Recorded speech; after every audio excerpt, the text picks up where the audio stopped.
المسلمين حضرت آیت الله العظما سید علی حسینی خامنه‌ای در راه سربلندی।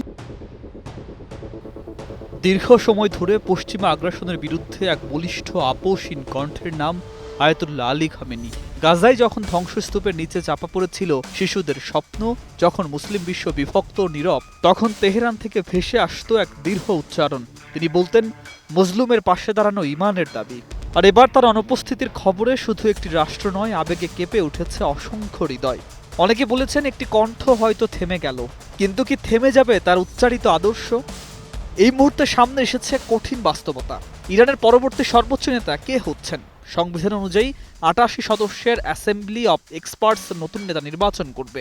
১৯৮৯ সালে আয়াতুল্লাহ রুহুল্লাহ খামেনির ইন্তেকালের পর যেমন দ্রুত সিদ্ধান্তে খামেনিকে দায়িত্ব দেয়া হয়েছিল, তেমনি এবার ইতিহাসের এক সন্ধিক্ষণে দাঁড়িয়ে আছে ইরান।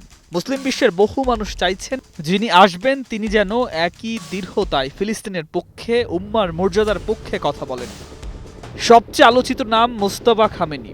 অনেকেই মনে করেন বাবার রাজনৈতিক আদর্শ ও নিরাপত্তা কাঠামোর সঙ্গে তার ঘনিষ্ঠতা তাকে শক্ত অবস্থানে রেখেছে।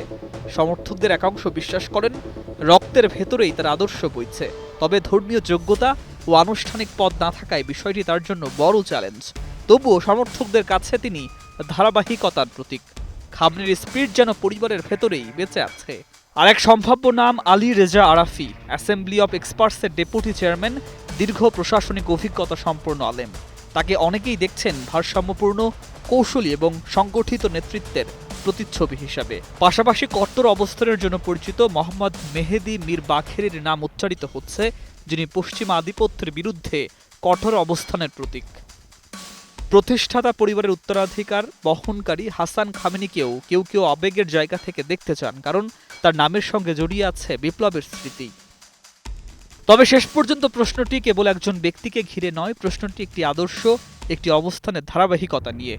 মুসলিম বিশ্বের বহু মানুষের চোখে আজ অশ্রু, কিন্তু সেই অশ্রুর ভেতরেই প্রার্থনা যিনি আসবেন তিনি যেন কণ্ঠহীনদের কণ্ঠ হন, মজলুমের পাশে দাঁড়ান এবং খামেনির রেখে যাওয়া প্রতিরোধের পতাকাকে বহন করেন দীর্ঘ হাতে।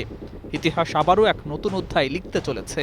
এখন দেখার সেই অধ্যায়ে কার নাম উজ্জ্বল করবে উম্মার প্রত্যাশার আলো হয়ে। News desk, ২১ television.